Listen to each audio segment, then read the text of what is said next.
മീശ അതും തിയേറ്ററിൽ പ്രോപ്പറായി വർക്കായില്ലെന്നൊരു വിഷമം ഉണ്ടായിരുന്നു. അല്ല ഇത് ഞാൻ പറയട്ടെ, ഇത് ഈ പറയുന്ന പോലെ ഞാൻ ഓരോന്നായിട്ട്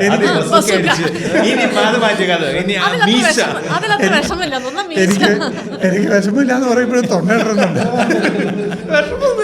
വിഷമൊന്നുമില്ല, എന്നെ ബാധിക്കുന്നത് വരുമാനം, അവസരം.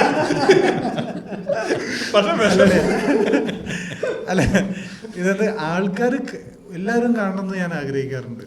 അപ്പോൾ തിയേറ്ററിൽ എത്രത്തോളം കാശ് കിട്ടുന്നത് അത് പ്രൊഡ്യൂസർക്ക് ഡയറക്ട്ലി അയാളുടെ ബാങ്കിൽ റിഫ്ലക്റ്റ് ചെയ്യും. അത് കിട്ടുന്നു കുറയുമ്പോൾ നമുക്ക് വിഷമം ഉണ്ടാകും.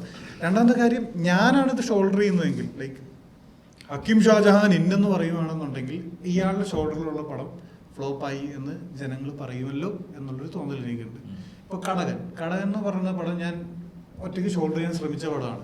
പക്ഷേ അത് തിയേറ്ററിൽ അത് വർക്കായില്ല. അപ്പോൾ എനിക്കൊരു വിഷമം. എടുത്ത് ഇങ്ങോട്ട് പറഞ്ഞാൽ നന്നായി, അല്ലെങ്കിൽ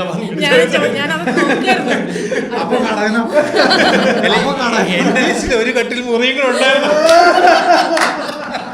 അപ്പൊ ഉറപ്പായിട്ടും എന്നെ വെച്ച് പടം ചെയ്തപ്പോ അവന് കാശ് കിട്ടിയില്ലല്ലോ എന്നുള്ള വിഷമം കണ്ടു.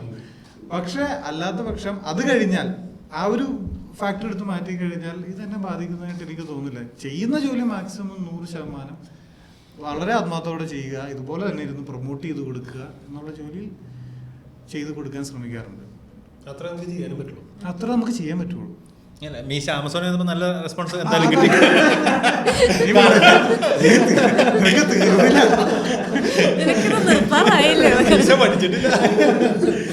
മീശ OTT അവർ 3-4 OTT ഒരുമിച്ച് ഇറക്കി.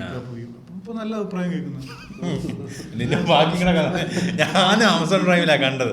ഞാൻ കാണാൻ പോയില്ലെന്നല്ല, ഞാൻ തിയേറ്ററിൽ കാണാൻ പോയപ്പോൾ അവിടെ മീശയ്ക്ക് 3 പേർക്ക് മാത്രമായിട്ട് ടിക്കറ്റ് തരൂലെന്ന് പറഞ്ഞല്ലേ. ഞാൻ 2 പേര്, ഞാൻ എന്റെ കസിനോട്, ഇത് ഇവിടെ മെയിൻ സെന്റർ ഒന്നുമല്ല, ഭയങ്കര ഉള്ളിൽ സെന്റർ, മാന്നാറാഴ്ച.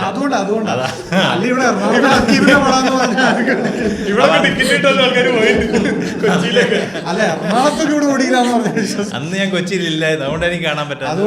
നാട്ടിലെ അവിടെ ആ ഷോയ്ക്ക് അവർ മോർണിംഗ് ഷോ നടക്കത്തില്ല, വൈകിട്ട് വരാൻ പറഞ്ഞപ്പോൾ ഞാൻ വൈകിട്ട് ഞാൻ